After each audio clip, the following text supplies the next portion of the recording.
Hello, everybody. We want to welcome you all into our Relo Cairo Mentors platform with you, Anan A Rahman, Relo Cairo Mentors platform founder and facilitator.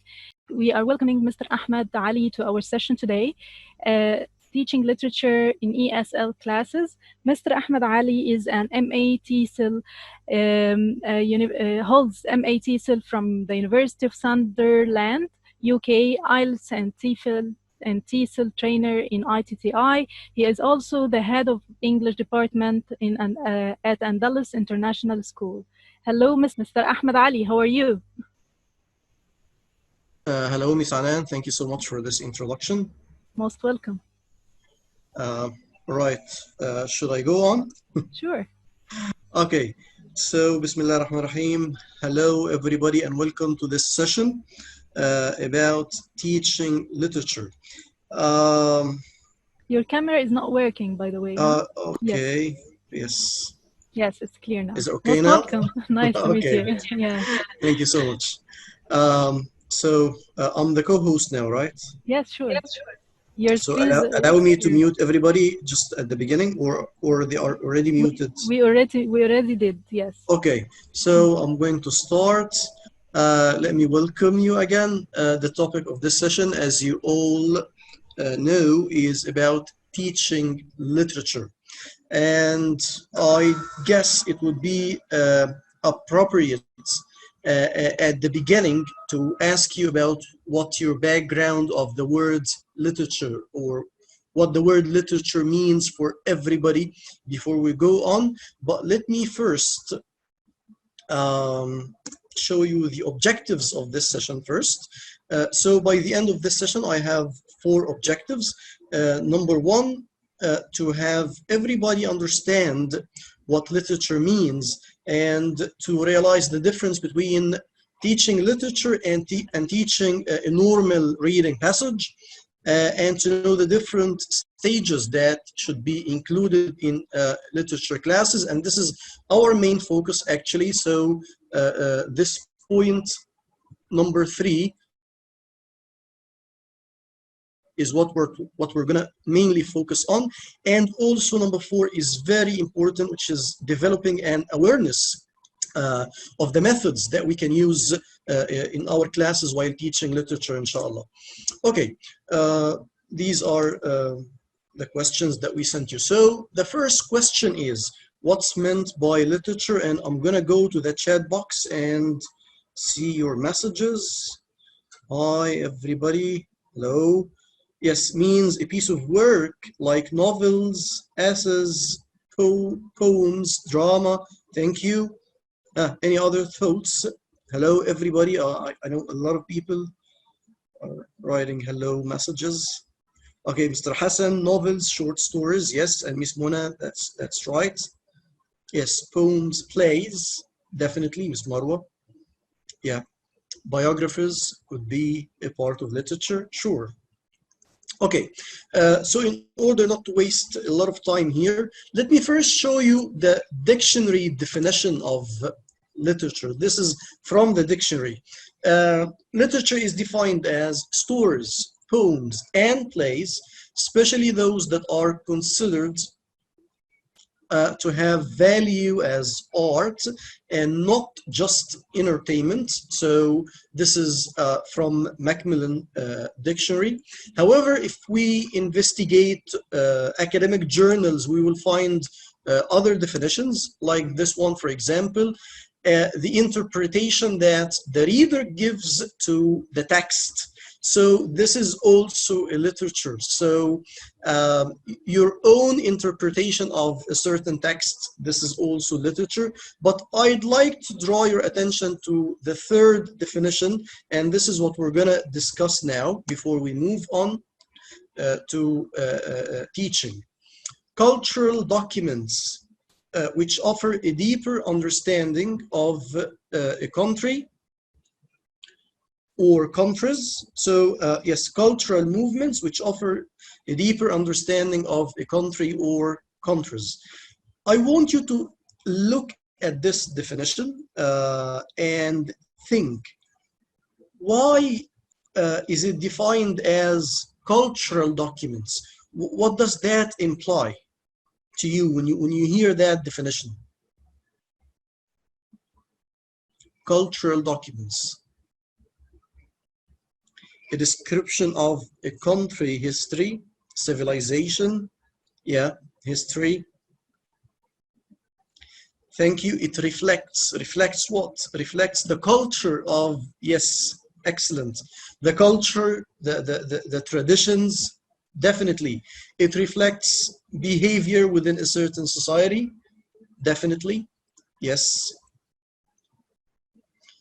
It implies different cultures, fine. So this means that this interpretation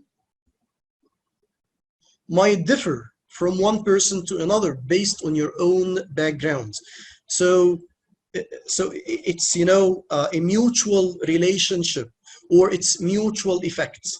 The writer has an effect on the readers based on his own or her own cultural background, and the reader himself or herself might have his or her own interpretation of a certain text.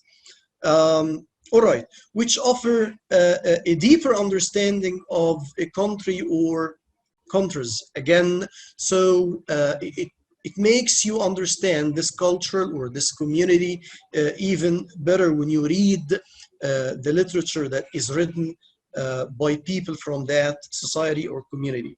Okay. So we have 4 reasons why somebody is asking Ms.Anan. I don't know actually whether it's recording or not. Ms.Anan, if you're there, because some people are asking, is it going to be recorded or not? Yes, it's recorded. Yes. It's yeah, okay. So the question is, why should we use literature in the classroom? Okay, and we have 4 reasons here, and while I'm reading out these 4, we're going to compare that to the reading passages, the normal reading passages that we might have in books. Number 1, literature, and this is for me one of the most important reasons, is an authentic material. Again, literature is authentic material. What's meant by authentic material?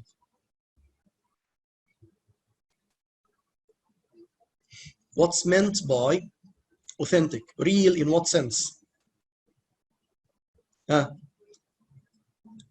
Okay, Ms. Radwa, I agree with you, but you know, I might argue that even normal reading passages enrich vocabulary.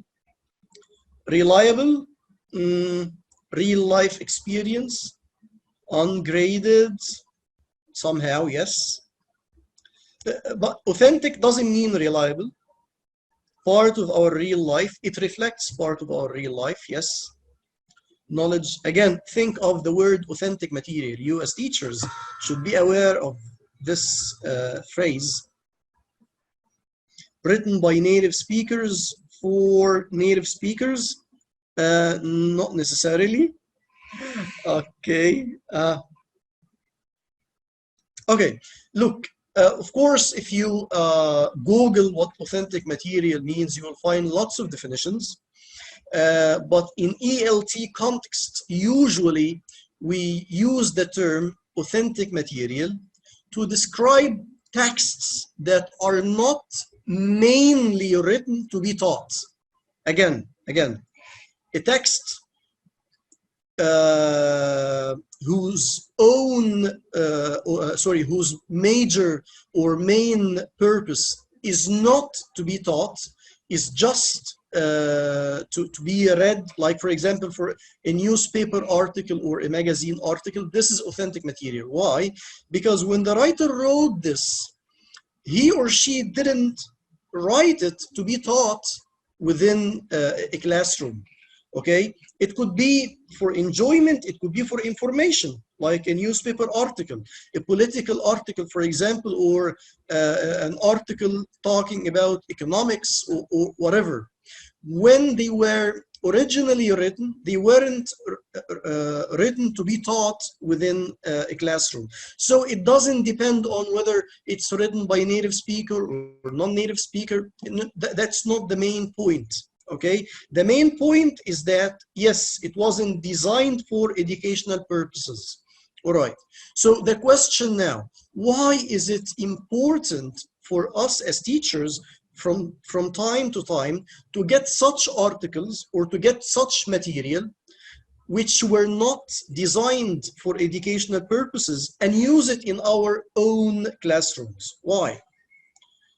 Why is it an advantage over, or sometimes for some people, for a lot of people, it's an advantage over material that is designed for educational purposes?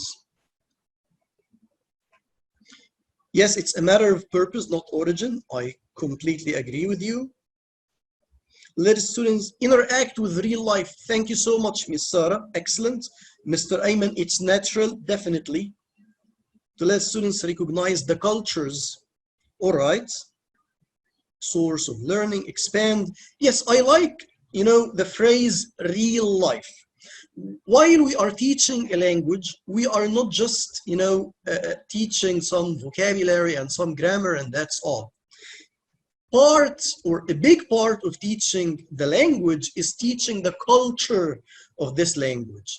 And nothing would teach you the culture of a certain language better than a piece of authentic material, especially literature, which reflects, how people in certain communities deal with each other. And something that is related to this is number 3. Let me move from number 1 to number 3 now.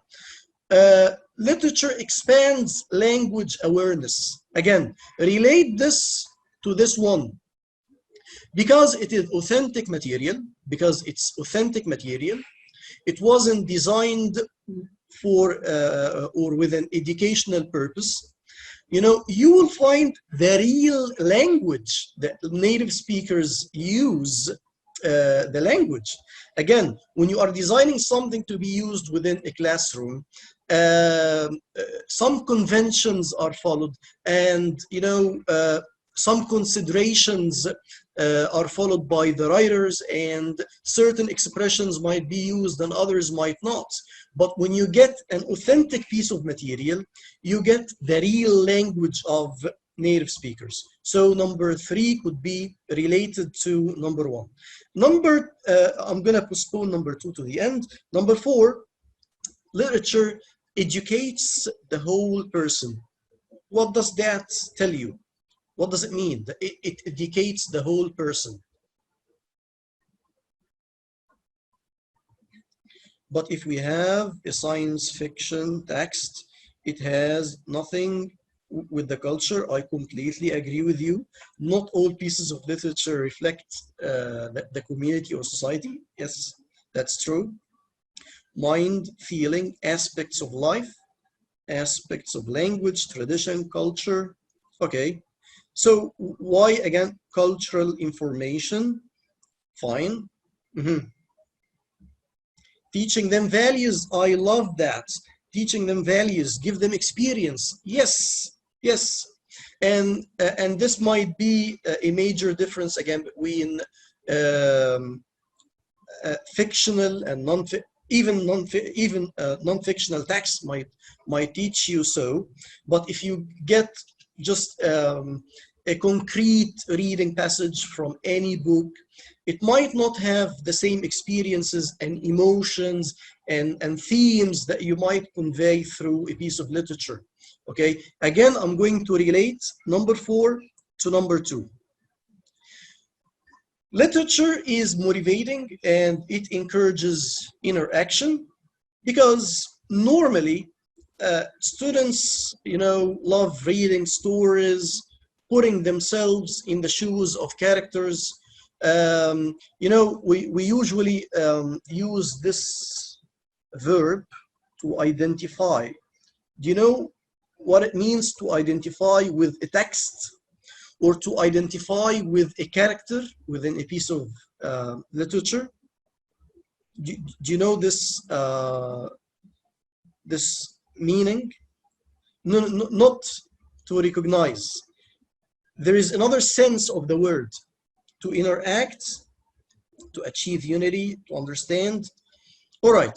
again, one sense of the word identify, personalize, I love that, excellent.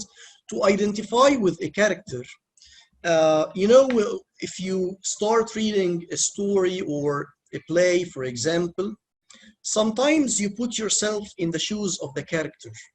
And when the character has a problem, when the character encounters an obstacle, you yourself are affected by that.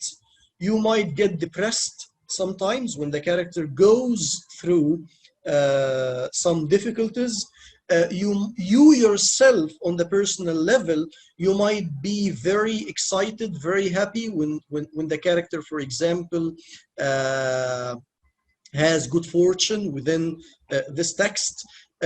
Yes, it's a kind of personalization, kind of an empathy that is created while you are interacting with the text. Okay, so that's why it is more motivating, more engaging for students. And that's why it educates the whole person, because when you put yourself in the shoes of a certain character, you yourself, you know, before you go on, while you are in the middle of a certain text, for example, you might think of that. If I were Cinderella, for example, I would have done so and so and so. If I were let's say Oliver Twist or Julius Caesar or Mark Antony in this play or in this novel, I would have done so and so and so. This is something that you unintentionally think of while you are engaging in reading a piece of material. Understand the inner part of a character. Yes, it's part of teaching the literature. Excellent. It does, Mr. Samih. I completely agree with you. And it rings a bell, actually. But I don't want to talk about politics now. Okay, what are the different stages? Now let's focus on teaching literature, all right? If you are a teacher now and you will be teaching a short story or a play or a poem, for example, what are the different stages that you might follow? I'll show you the stages just as titles, and we will reflect on them. Okay, for me, this is not the sequence this is my own sequence. Lead in, prediction, more interest. I'm going to talk about this while reading, post reading, and follow up. And I know this might confuse some of you. What's the difference between post reading and follow up? I'm going to talk about this, but let's take them one by one. Lead in. If this is your first day in a certain class in which you are going to introduce a new short story or a new play, what do you think you should be beginning with? What would be your first stage? Let me know. Show me. Warm up for the story. I want you to tell me something definite. What do you mean by warm up? Let's try to be more specific. Background. Okay, fine. To discuss the title. Excellent, excellent. Not related. Play a movie about the story. Sometimes we should do that. There are assumptions about the title. Again, title, setting. Okay. Introduce title, location, setting, introduction, to get students motivated. I'll postpone this, Mr. Sameh, to the next step. But part of the motivation is what we do in the lead-in. Give them questions to search about the topic, introduce main characters, introduce the author, okay. Talk about the theme. We will talk about this, whether it should be at the beginning or at the end, involving the setting, activating schemata, the genre, all right. Historical background, characterization. You told me all the elements. Okay, but again, I'm focusing on, you know, the first stage, your first step. Let me start with you I'm gonna talk about the lead in for a long time, because for me, and believe me, I for years I've been recruiting teachers in international schools, and in all interviews I used to ask that question.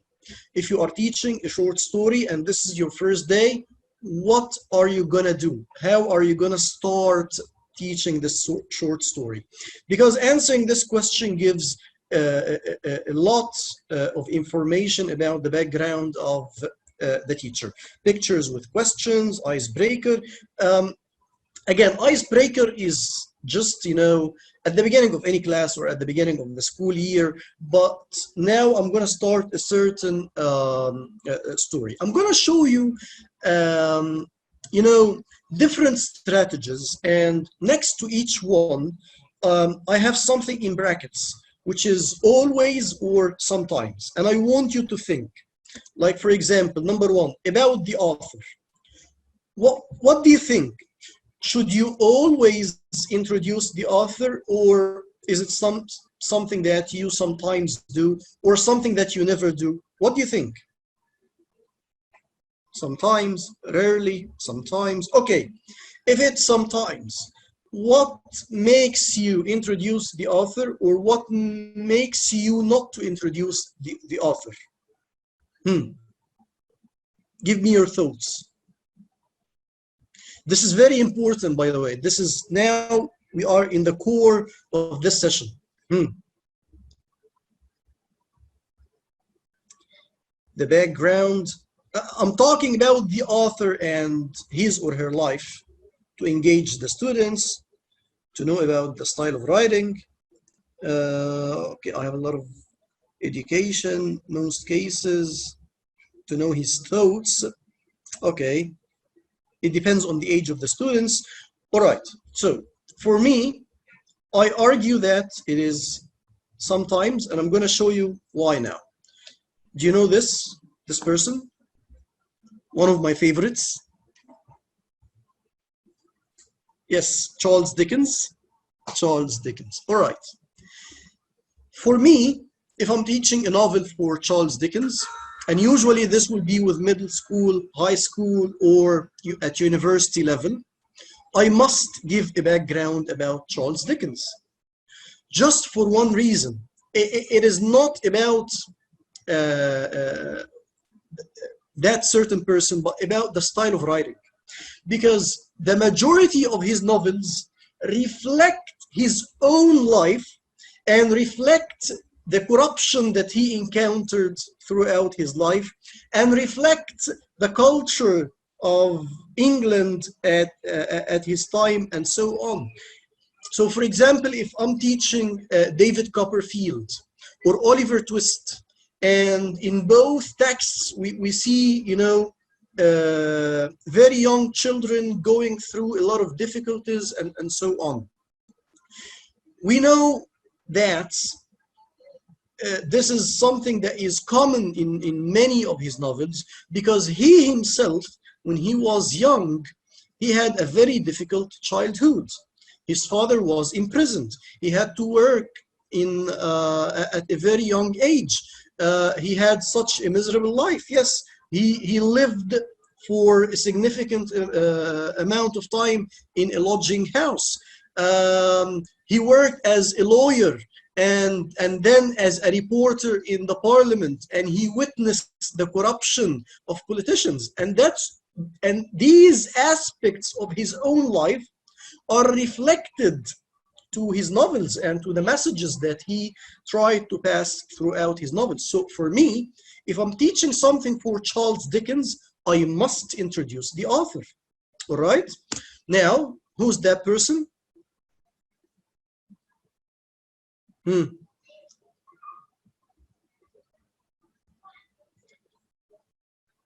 Yes, Martin Luther King Jr. Excellent, excellent. Do you know what's his most famous speech? What is his most famous speech? Excellent, Mr. Islam, Mr. Ahmed. Yes, very good. I have a dream. I love it. I love it from the bottom of my heart. Again, I have a dream. I taught the whole speech as a piece of literature like 5 years ago to grade 9 students in an American school. It is part of, it was part of the curriculum at this time. If I'm introducing the speech, I have a dream, can I introduce it without introducing who Martin Luther King Jr. is, and without talking about the segregation that happened in the United States at this time and so on? Never, never. This, you know, so introducing the author at this specific piece of literature is part and parcel of the text itself. The text actually reflects, you know, a significant part of his life. Yes, exactly. It would be, you know, as if you're teaching something out of context. All right. And one of you, while I was asking questions, one of you said playing a video about the text. Definitely. The first thing I did before reading the speech itself is that I got a documentary from YouTube about the speech itself, and I showed it to the students before we, you know, read word by word and analyze the lines and so on. All right, let me move to the third and last author. This is more difficult. Who's that person?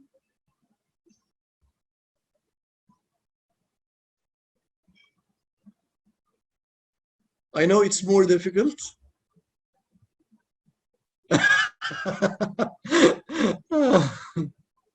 Okay, he's a Greek writer.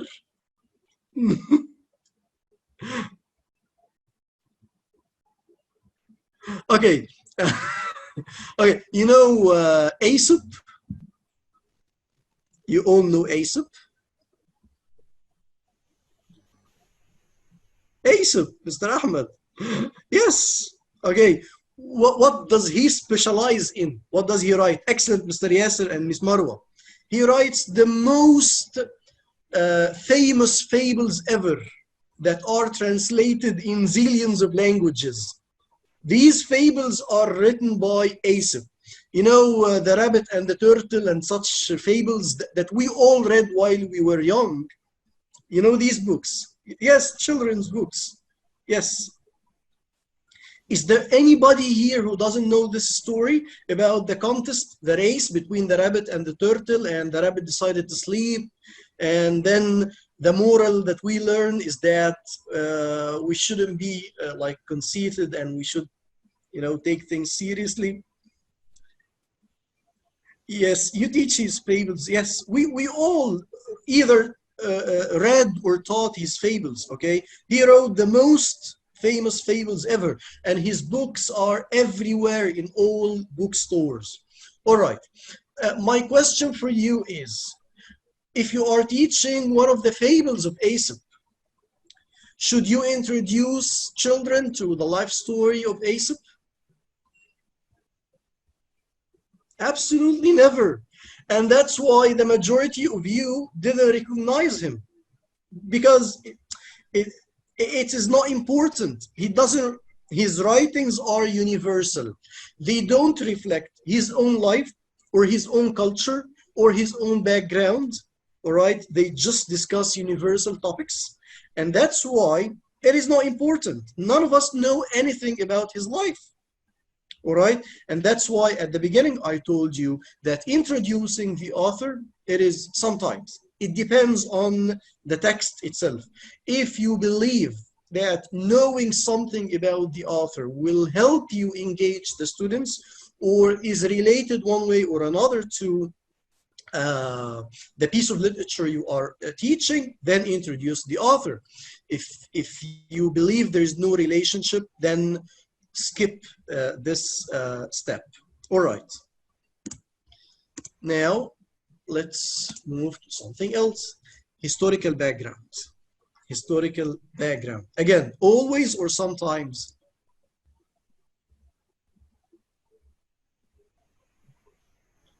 Definitely it will be sometimes. Again, guys, think of the fables of Aesop. Do you have to give any historical background about this fable before you start? You don't. But sometimes you have to. Okay, sometimes you have to. This is a cover page of a short story called Satchel Paige. Does anyone know who Satchel Paige is?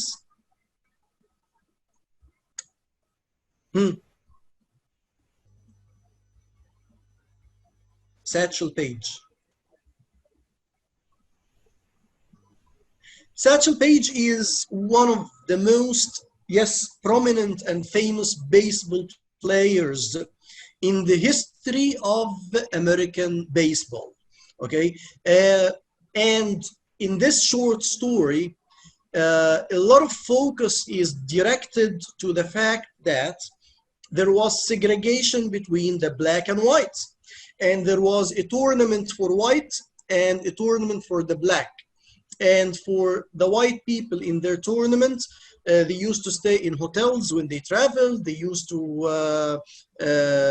take certain trains and buses, while the black people were deprived of all these privileges and so on. And this is part of the text itself. And that's why you cannot start teaching a story like that without shedding light on the historical background and without talking about, yes, the racial discrimination and the segregation between the black and white. Also, you have to, and any person teaching in any American school, you will find that part of the curriculum that you have is something related to baseball. I've been teaching for about like 8 years in American schools now. I mean, for different grades, and I'm head of department, so I plan the curriculum with my teachers. Every single grade has something about baseball, starting from grade 1 to grade 9. I've never taught in the high school, but from grade 1 to grade 9, yes, it is part of the American culture. And that's why before starting this story, I have to get a YouTube video about baseball, explaining how baseball is played, explaining the names of the players, who is the batter and who is the pitcher, and what does the word home run mean. You know, these are difficult concepts, and we see them in the text as if it is something normal. When we read it, we don't understand it. And that's why we have to explain this before teaching the story itself, because it doesn't make any sense that I just start reading the story with my students and then I have the word, for example, why is there echo? Do you mean echo in my voice? Is my voice clear, or you have any problem? Yes, it's clear. Clear. Okay. So maybe Miss Marwa, your connection maybe is yes. not stable yet. Okay.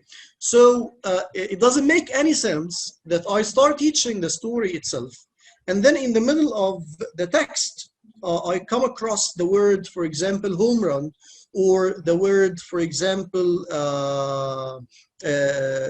pitcher or batter. Then I pause the text and disrupt the flow of conversation or of reading to explain it.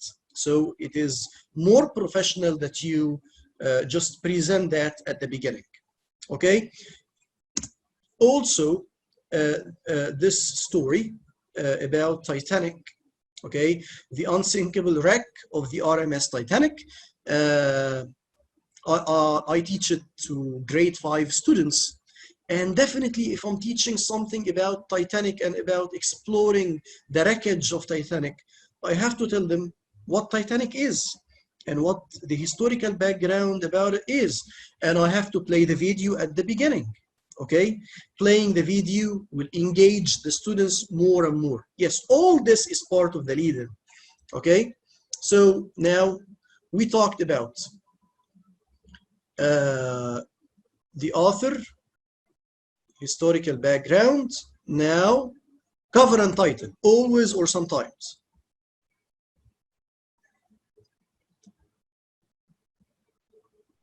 Yes, sure, sure. Sure. Always. All right. I cannot just open the book and start reading without discussing the cover and title. It doesn't make any sense. All right? Look, this is, for example, a cover of A Tale of Two Cities for Charles Dickens. You know, this cover itself, I mean, has a lot to talk about. I shouldn't ignore this. All right? Why do you think discussing the cover, forget about the title now, even the picture on the cover, why do you think it's very important? Key to understanding. Attracts their attention. Excellent. Yes. It might have something related to the main idea or the general idea of the text. That's true. It reflects the story. It makes students visualize. Expectations, I like that. Again, the theme may or may not be clear from the cover itself. Okay, let me show you another cover. What do you think of that one? The Dinosaurs of Waterhouse, Hawkins. Again, this cover is rich. You can ask about lots of things here. Okay, this cover even shows you part of the setting of the story itself. I mean, one of the words that students need to learn, for example, from this story is the word limelight. Limelight is this, you know, spot of light on a certain person on stage. While you are discussing that cover, you even revise a lot of vocabulary. Okay, so you discuss the word stage, the word curtain, you introduce the word limelight, you might introduce the word monologue. It depends on the text itself and the level of the students, of course. Okay, so the cover and title for me is a must before any short story or play or poem, if there is a cover and title. There is a title for any piece of literature. Okay.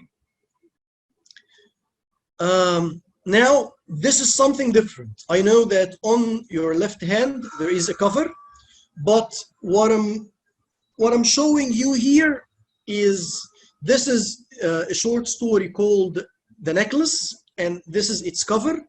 And this is a picture or an illustration from the story itself, in the middle of the story. Forget about this one now, and let's think of illustrations. Illustrations means the pictures that are within a certain text. In my opinion, illustrations are sometimes very effective in attracting attention, in establishing better understanding of the text, in engaging the students more and more.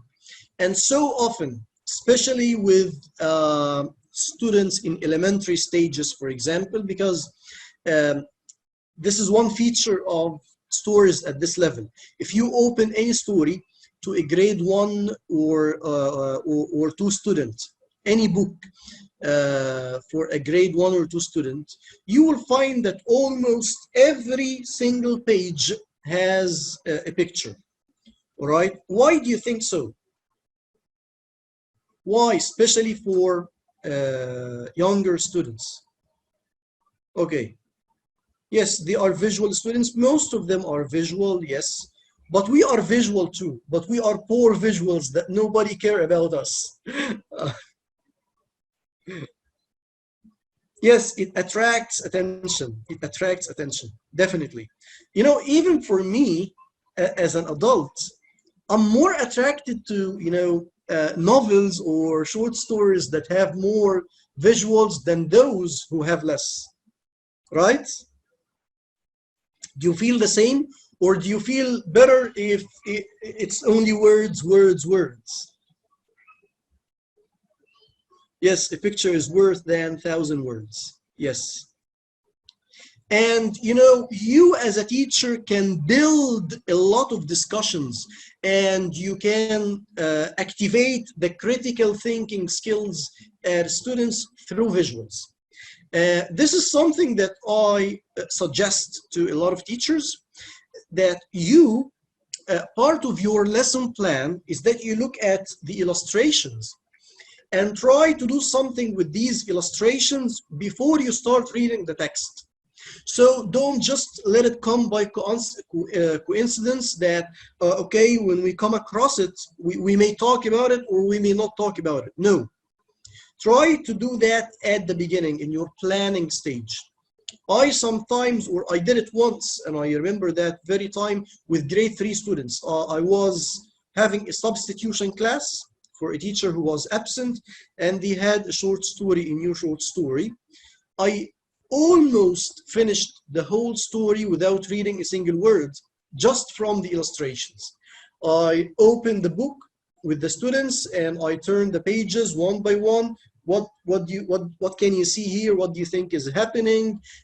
How do you think the character feels? And so on and so forth. And we almost discussed the whole thing without reading a single word. All right. So visuals are a crucial tool for you as teachers. Yes, it makes them speak without reading, you know. All right, but what about the visuals that I'm including for you here? All right, let me ask you a question. As I told you, this is a cover of a story called A Necklace, The Necklace, and this is a picture from the middle of the story itself. This is something that I already did with my students while I was teaching this short story. No, this is not for Edgar Allan Poe. This is for, and I always have a problem with pronouncing his name. He's a French writer, and this story is translated. What I did actually is that before starting, I printed out these two pictures. The other one wasn't this exact one, but I don't have it now. And I told them, I told my students, these were grade 9 students, to describe the woman on the cover. All right. And I think if you look closely at the picture here and what she's doing, you will get a lot. You can generate a lot to say about the cover here.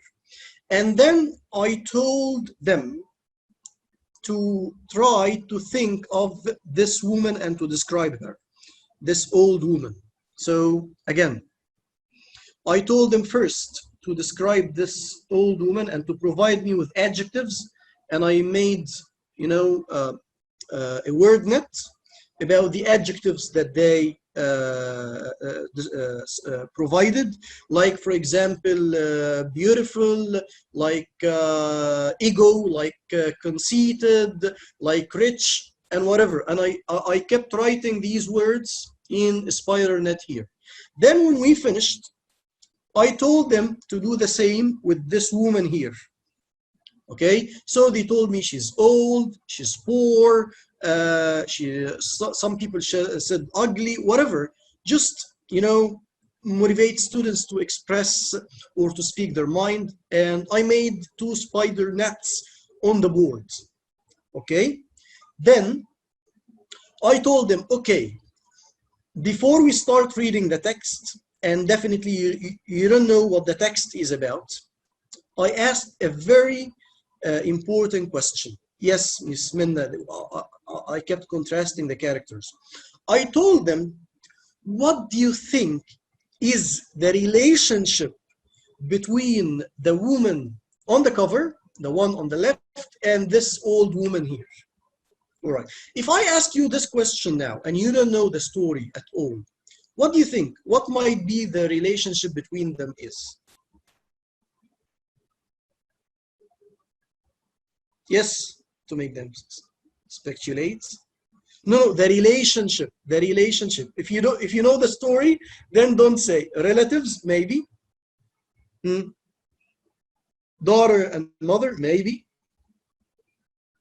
Same woman. Servant. Their mother. Okay. Who said same woman? Somebody said Mr. Reda or Miss Reda. Why do you think it's the same woman? Do they look like each other? Do they look alike?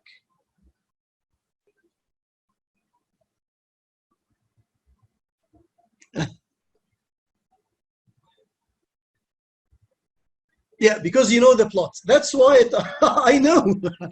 Okay, but you know, none of them, you know, provided the right expectation, which is this woman is actually the same woman only after 5 years. Can you imagine that? It doesn't make any sense, you know. How come this beautiful young woman on the left side is the same old woman on the right side? Okay, it's difficult to guess. You know, so a lot of them said she is the maid in her house. Some said her mother. Some said whatever. You know, 10 years or even after 10 years. You know, I mean, the contrast is astonishing. Nobody would expect that easily, all right? And I didn't give them a reason why she turned, you know, like 180 degrees. Why? Because this is part of creating interest. This is part, yes, and curiosity. This will make them want to read even faster and faster and try to find out what happened. Yes, you know, this is part of your job as a teacher. Finally, the last thing in our lead-in stage is the genre of the text. The genre of the text, again, I'm not going to talk about this a lot, but for me, again, this is always, it is something that you should always do. Okay, if it's realistic fiction, you have to explain what it means. If it's biography, you have to tell them what biography means, and so on. Sorry, there's the last stage in the lead-in is the pre-teaching of vocabulary. What do you think? Always or sometimes?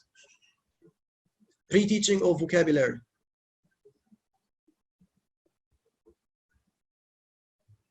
Okay, look, there is always something to teach. I mean, it's very hard to tell me that, you know, this short story doesn't have any new word to these students. Of course, we're not teaching all new words, only the keywords, okay? So it depends. Again, if you are teaching, for example, in an American school where some words are highlighted and you have to teach them, then you will have to teach them. If it's your own choice, make your own choice. But my piece of advice for you is don't kill the text. What does killing the text mean? Don't consume a lot of time teaching vocabulary. Just take the key words, you know, like 5-6 words, not more than that, and then move on to the text itself. Now I'm moving to stage 2, which is before reading. Before reading, part of what we did, or all what we discussed so far is before reading. But there is something else that you can do. Again, this is optional. All this is optional now. You can give them a couple of words from the text, or if it's a poem, for example, you can read a couple of lines while the books are closed, and to have them think what the whole poem is about, and so on. So this is one technique. Another technique is to give them a taste. This one is the one in which you read a couple of lines. The first one, again, you might give them some words, you might show them some pictures and let them guess, build some predictions. Silly Sally is, if we have time, I don't know, we may have time. We don't have time. No, we don't have time. Silly Sally no is, problem. Huh? Take your time, no problem. Well, I'm so sorry for that, but you know. Don't worry. Don't worry. Feel free. Yes, take your time. We are okay, yes. Because I wanted to wrap it up in. Okay, I'm gonna show you a 2-minute video, just 2 minutes. Now you're going to watch one stage, Sally, The video is not clear. Watching Just switch off lesson, the PowerPoint. I'd like to think about why the teacher decided to do these activities. The sound isn't clear? The sound is clear, but the video is not clear. Stop sharing the PowerPoint presentation. Okay.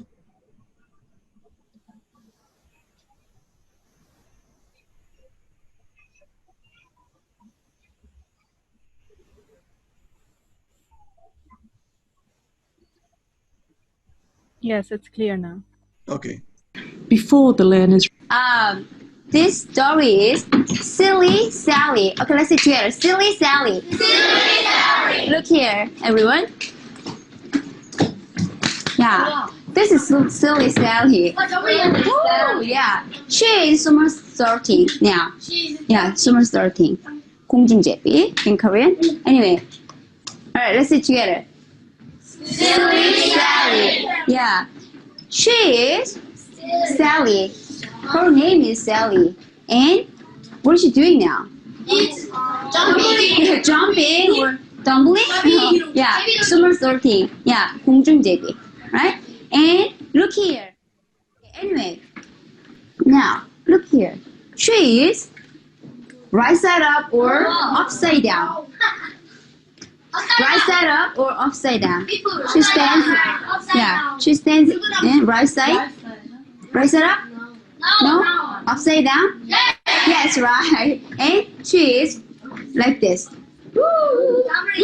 Like this. Okay? Yeah. She's very cute and very foolish or a little bit silly. So she is Silly Sally. Let's say it together. Silly Sally. Silly Sally. Wow. First of all, let me show you some more cards like this. Here and here. Yes, here. How many cards? 3 cards. 3 pictures. Yes. 3 picture cards. And you will see these pictures from that book. Okay? Yeah, while you're listening to it, and then you have to find the order. Okay. The order means 차례 in Korean, right? Yes. Alright. What is the first? What is the second? What is the last one? Right? Yeah. I don't know. Yeah, either. And alright. Who can guess which is the first? Yeah, yesterday. Now, come here. Put the order. You guess. What is the first? Yeah.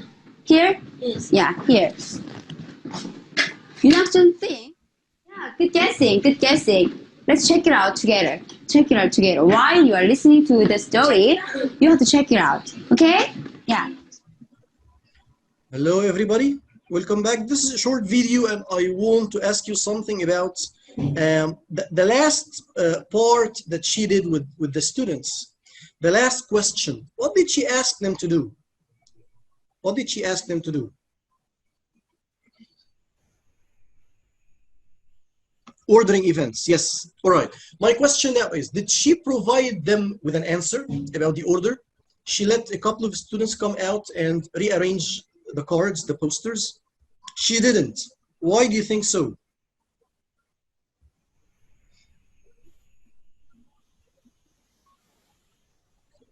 Why do you think so? Why didn't she provide them with the answer? Suspense. Yes. Okay. Let them read and know. Yes. Listen and exactly. You know, and this is what we call, you know, setting or giving a purpose for reading. If you want your students to read a certain piece of literature or any text, you have to give them a purpose for reading. You can't just tell them, okay, go ahead, start reading. All right? That's why I want you to relate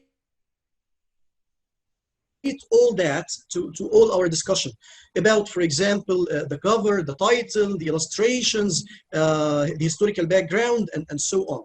Always give a good purpose for reading, and this will make your students more engaged.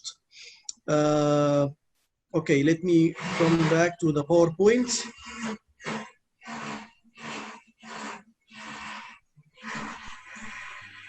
All right, so we stopped here.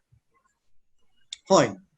One of the questions that I shared with you on Facebook is your strategy as a teacher. Now we finished in the first two stages, the lead-in, which is the most important part, and also we set a purpose for reading, and we made students somehow try to predict what the text is about. So students are now ready to read. The question is, what are you going to do? These are some thoughts, and I want you to decide. I like to read the whole thing to my students. This is a teacher saying so. Another teacher would say, I play the audio script. Another teacher would say, I let students read it to themselves. And a fourth teacher might say, I ask students to read aloud. Which strategy do you think is better? What do you think?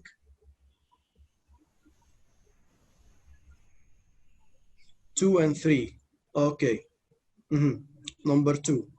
1 and 4. According to the levels, fine. 2 and 3. 2 and 3. It depends. It can vary. Yes, it definitely depends. And there are many factors, that determine which exactly the strategy that you're going to follow while you are teaching this piece of literature. You have to ask yourself, if you're going to do something, for example, you have to ask yourself, what's the purpose of doing so? If you're going to read, you as a teacher, if you're going to read the text to your students, you have to ask yourself, why should I, as a teacher, read it to my students? We can actually use a variety of these. Every one of them might be correct, might be an effective strategy at a certain stage of the lesson. So, for example, I like to read the whole thing to my students. I don't recommend this at all. That you as a teacher, you read the whole text to your students. I don't recommend it because students, may not be paying enough attention if you do so. And again, what's the purpose of doing so? I sometimes, as a teacher, I'm not saying you shouldn't read. You should read, actually, but you shouldn't read the whole thing to your students. You might do that only, for example, if this is a poem and you want to convey the meaning through intonation, and then you might ask students to read the poem again. But if I have a short story that might take me like 30 or 45 minutes to read, it would be very monotonous for students to listen to you reading the whole thing. I play the audio script. This might be a more effective strategy if you want them to catch the accent, to catch the intonation, for example, at a certain part of your stage of your lesson. Let students read it to themselves and ask students to read aloud. Again, reading aloud only if your purpose is fluency and not reading. We have to differentiate between what's your objective of this stage. If this is the while reading stage, if I design some questions and I want students to answer, then I'm not going to ask students to stand up and read aloud. I'd rather put them in groups or individually or in pairs, whatever, and ask them to try to answer the questions. Okay, but again, if this is, for example, for grade 1 students, grade 2 students, usually the text itself is very short, and part of you as a teacher is to develop students' fluency. Then it is a very good idea to have students read aloud. But if you're teaching, for example, students at high school, it wouldn't be preferable to have students read aloud, unless again you have a sub-aim which is developing the fluency. But if your main aim is enjoying the piece of literature, the piece of reading that or answering the questions, then reading aloud wouldn't be the correct technique to follow. Read to themselves, yes, definitely you should always do that, especially if you are assigning questions, as I told you. So again, we use a mixture of strategies for kids, especially at KG or grades 1 to 3, for example. This is one technique, and this technique is called storytelling. Google storytelling. This is a very effective technique because we are not only teaching reading text, we are teaching a piece of literature, and part of it is to use the intonation and to engage the students and to have students enjoy the piece of literature. However, sometimes you may follow this strategy. I use it a lot with my students. I put them in groups like that, and I give each one of them a set of questions to answer, a task to do. You cannot just tell them, okay, sit down in groups and start reading the text. This is, is not effective at all, and a lot of students wouldn't pay attention and wouldn't be engaged in doing something. Always make sure that every single student in class has a task. I use cooperative learning in teaching literature, in teaching short stories and plays. What I do every time when I teach a new short story is I divide the story itself to 4 sections, and I put a set of questions on each section. And I'm gonna say this, very quickly. And I put students in groups of 4, and I give every student a different set of questions on a different part of the text itself. So one important section of one important part of my lesson itself is that students read the text and answer questions. Okay, look, here, these are 2 schools in teaching literature. One school says it's important to let students approach a piece of literature the first time without giving them any specific task other than to simply read it. If students have to do a task at every stage of literature lesson, the pleasure can be lost. This is one opinion which I respect, but I don't follow. Okay, and I'm going to tell you why in a minute. This is what I do, that I assign while reading questions. Again, if you're teaching students at high school or university level, or even kids, and you are pretty sure that if you tell them start reading without giving them any task, and you know that they're going to start reading, well, do it. Go for it. Of course. Okay. Of course, enjoying the piece of literature is, an important goal of teaching the literature. However, in my case, for example, I know my students very well. I know that if I told them, okay, you have 20 minutes now to read the story, or 30 minutes, I know that the majority wouldn't do it. And that's why I follow the other technique. So I'm not saying that one is right or one is wrong. What I'm telling you is that you know your students well, okay? Do whatever you think is better for the students, whatever you think will engage the students more in your lesson. Okay, stage 4, post-reading. So imagine that we finished all this. I finished the lead-in stage, and I set a purpose for reading, and the students read, and we answer the questions. What do you think you can do in the post-reading stage? What do you think?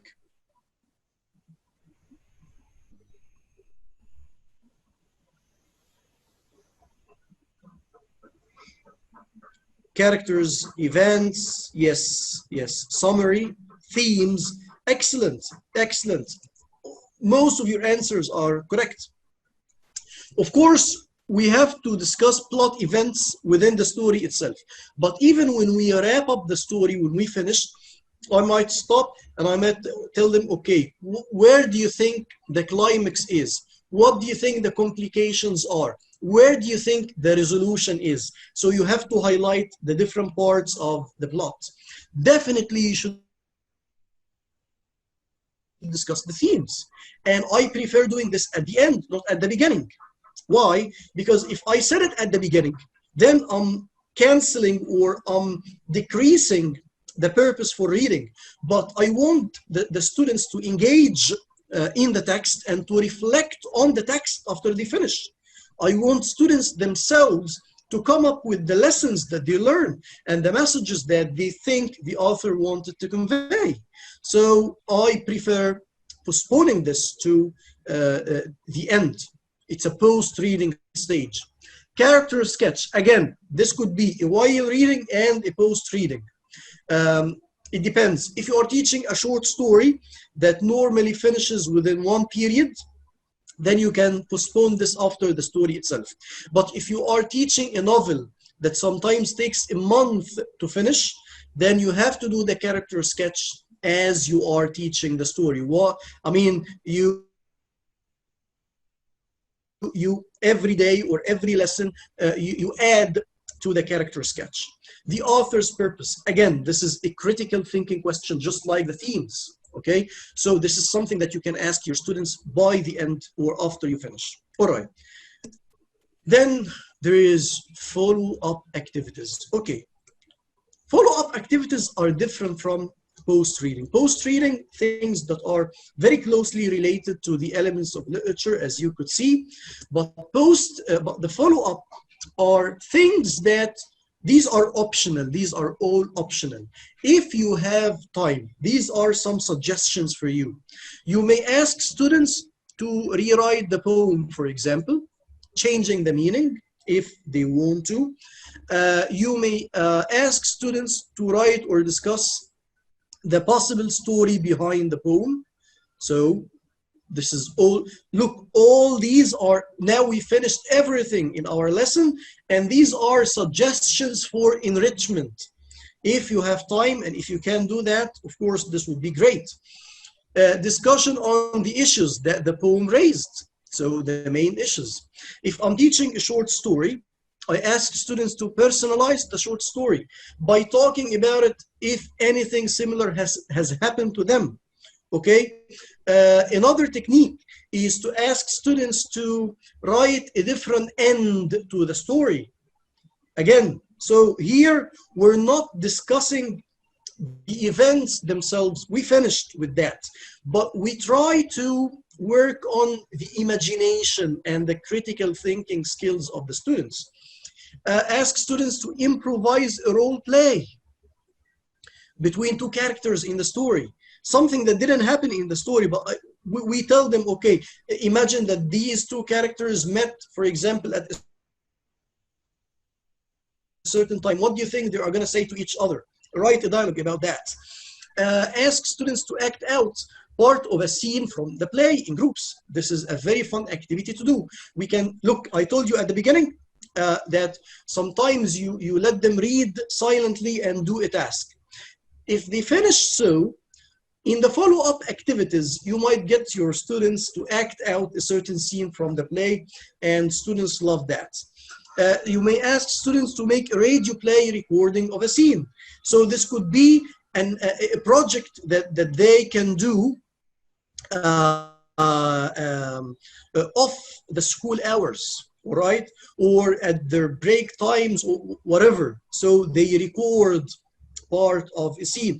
You may ask students to rewrite the scene or to rewrite the whole story from their own point of view. So think of things that you can do with the text. At a very high level of students, you may even shed light on some language points. You may talk about the idioms used, things related to the culture of of the people, for example, in this short story or play or poem or whatever. I'm done, and I'm sorry that I took more time than I was planning. Now it's your turn if you have any questions. I'm sorry I don't have the chat box now, but I'm gonna. Great effort. Thank you so much, Mr. Ahmed. I took only like 15 minutes more. We are highly so interested. not that bad. That's fine. We are at the end of Ramadan. خلاص. Happy Ramadan, inshallah. Alhamdulillah. Somebody is raising. Yes, Mr. Sabri. His hands. Okay, is it right Mr. to read the Sabri? word Hello? by word? Ms. Radwa is asking in the chat box. Is it right to read word by word? I'm distracted now. But let me just listen to Mr. Sabri first. Okay, sure. Yes. Assalamu alaikum. Yes.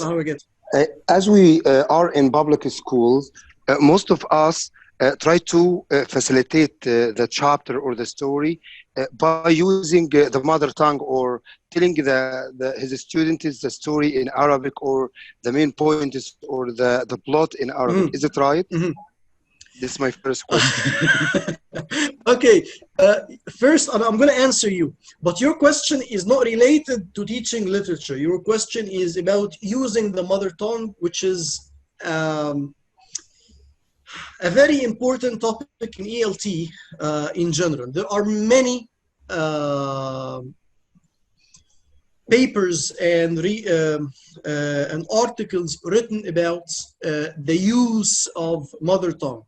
When the communicative approach first started to appear, the mother tongue was considered as a taboo, and using the mother tongue was not acceptable by all means. However, recently, I mean, with the new millennium after 2000, some articles started to appear and some educators starting to talk about the positive aspect of using the mother tongue, but again, to some extent.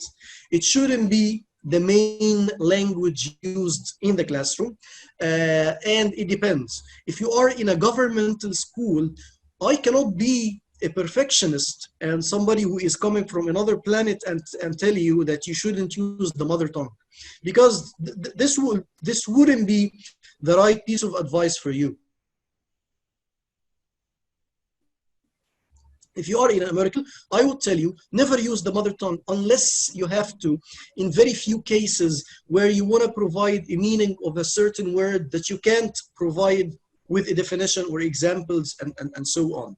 All right, this is my piece of advice for you, and this is like a summary of the literature about using the mother tongue. But because I realize the nature of the public schools in Egypt, I can tell you so. And I can tell you that I remember my teachers when I was in governmental schools, by the way. I never enrolled in language schools. I remember those teachers who used to be bilingual in their classes. Okay, two teachers throughout my life used, to explain in English, then they used to translate what they said in Arabic. This is in public schools. Again, this is in public schools. So this is an effective way, and if you do that, you are maintaining a balance between both. But again, in language schools, in international schools, you can rarely use the mother tongue. So I can tell you that 95% of your talk should be in the target language. I'm sorry, because there are many messages and things about, if you have any questions, please rewrite them now. Some texts have difficult vocab. How can we help our students to face this problem? Since he said, you shouldn't burn the text. Yes, you shouldn't kill the text. Again, you as a teacher, you don't have to teach all the vocabulary. You teach only the words that you believe are key words, and they must know these words in order to decode the text and to understand it. But in every text, and this is something that I'm telling you from experience, this is something that I do. I teach grade 5 students, and I don't translate all words. And there are many words that I skip. and many sentences and maybe paragraphs that I skip, all right? Just make a spotlight on the words that are important to understanding and to appreciating the whole piece of literature, okay? I know I used to have a student who used to insist on knowing every single word. And I told this student, you can go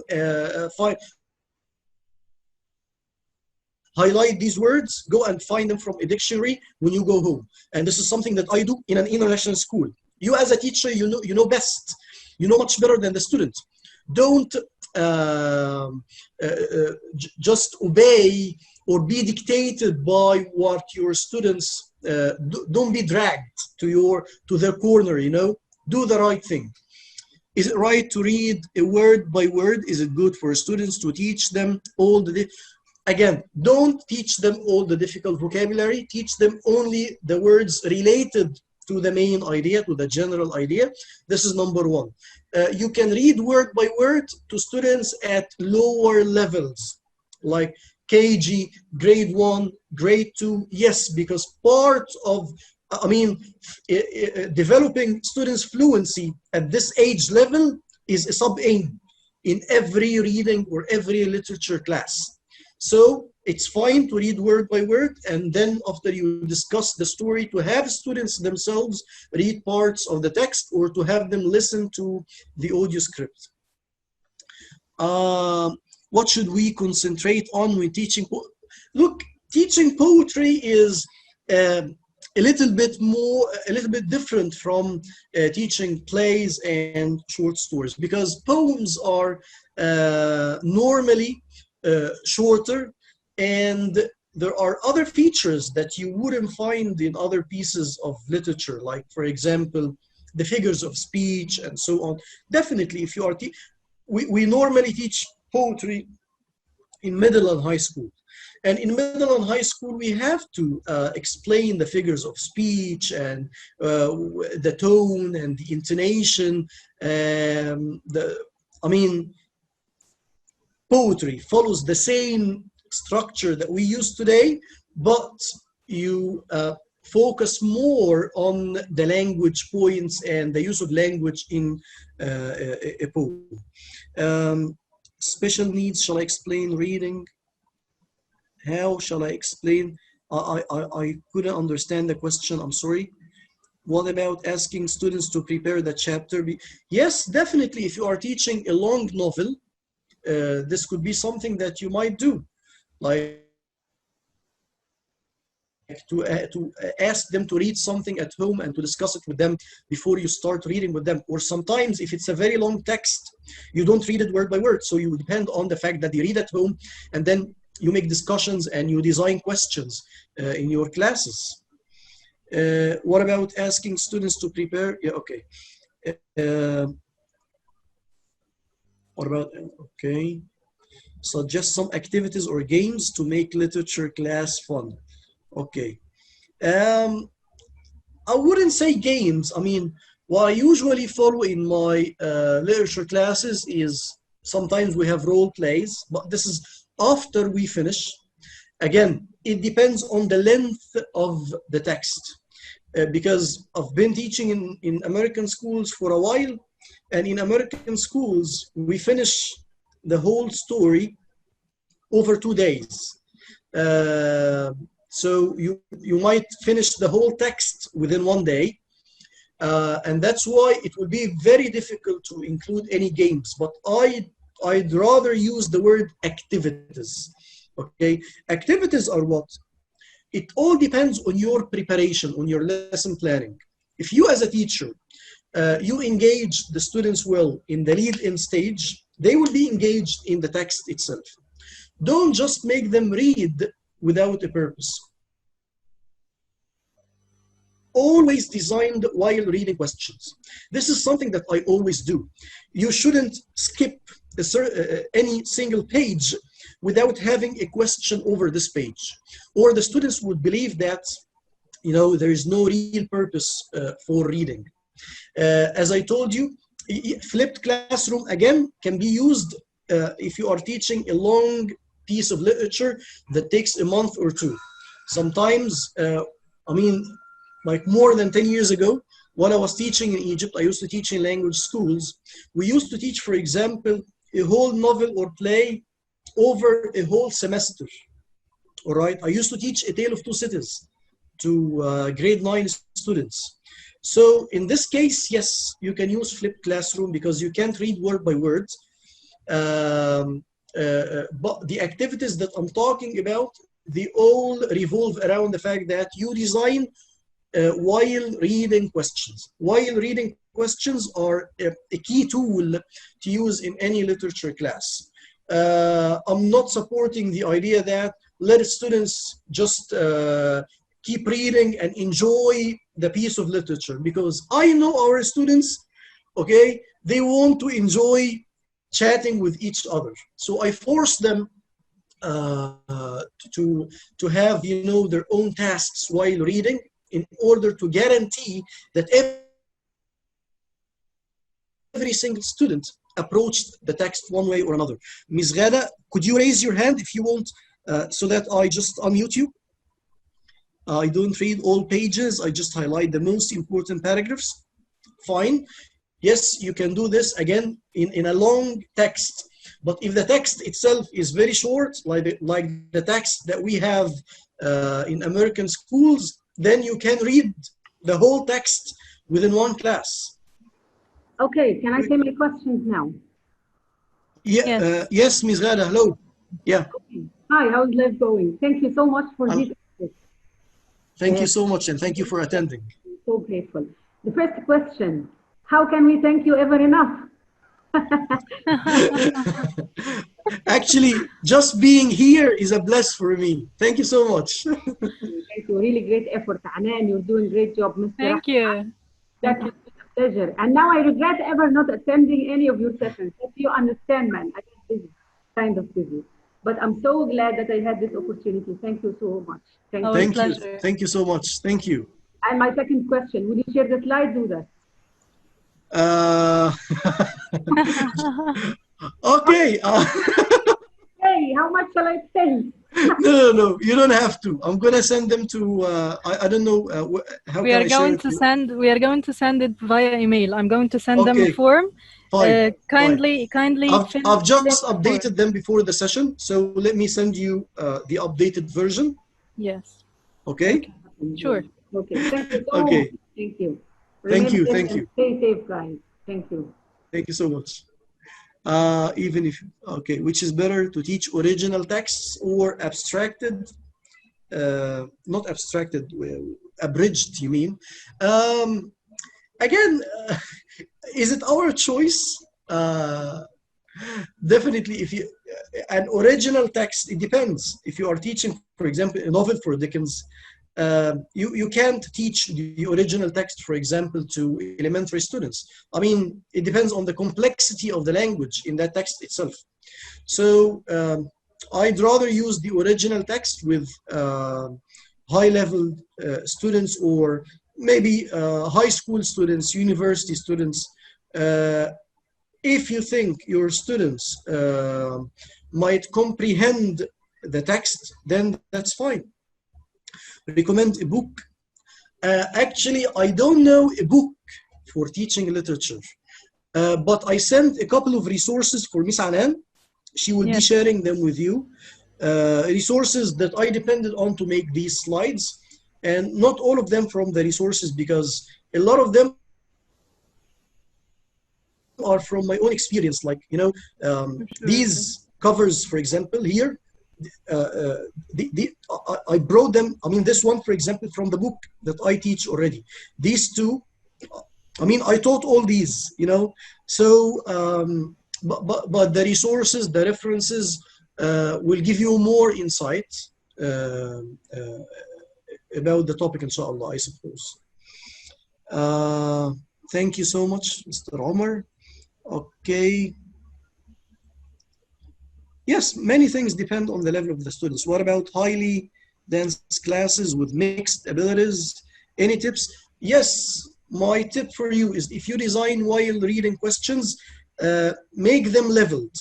I don't want to waste a lot of time here, but if I can quickly show you something.